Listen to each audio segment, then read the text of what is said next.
Our memory helps make us who we are, whether recognizing loved ones, recalling past joys, or just remembering how to walk and talk and fry an egg. Memory is the chain that connects our past to our present. If it breaks, we're left untethered, incapable of leaving the present moment and unable to embrace the future.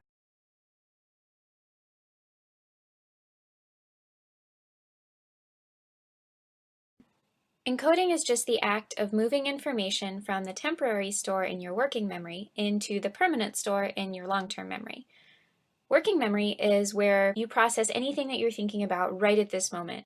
However, it has a limited capacity. It can only hold 7 plus or minus 2 pieces of information at a time. If you want to remember more than 7 things, you're going to need to process that information in a way that makes sure it gets into and stays in long-term memory. I want you to have a look at our Spartan friend here and remember his name, because we're going to be testing your memory in just a minute. Memory is learning that has persisted over time, information that has been stored and in many cases can be recalled. But how? How does all of that data that we're exposed to all the time, every day, become memory? Well, in the late 1960s, American psychologists Richard Atkinson and Richard Schifrin figured out enough about the process of memory formation to break it down into 3 stages. Atkinson and Schifrin's model, we first record things we want to remember as an immediate but fleeting sensory memory. Think back to the image I showed you a minute ago. You remember his name? If you do, it's because you successfully managed to shuffle it into your short-term memory, where you probably encoded it through rehearsal. This is how you briefly remember something like a password or phone number. Like, hey Tommy, what's Jenny's number?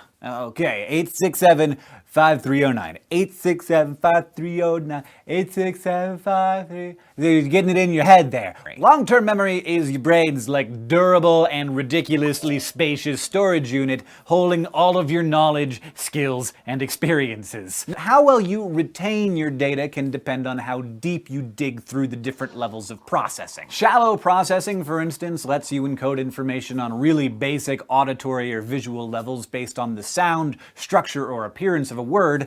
You'd want to activate your deep processing, which encodes semantically based on actual meaning associated with the word. To really make it stick, you want to connect it to something meaningful or related to your own personal emotional experience.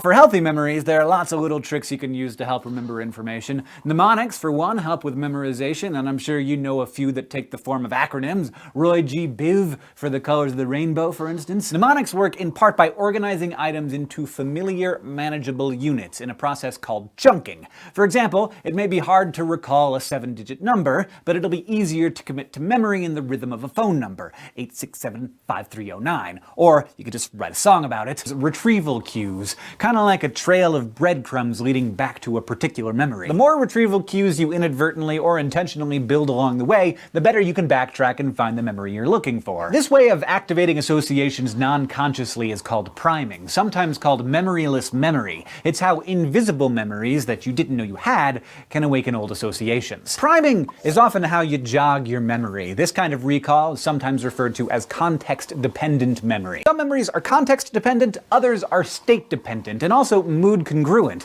This just means that our states and our emotions can also serve as retrieval cues.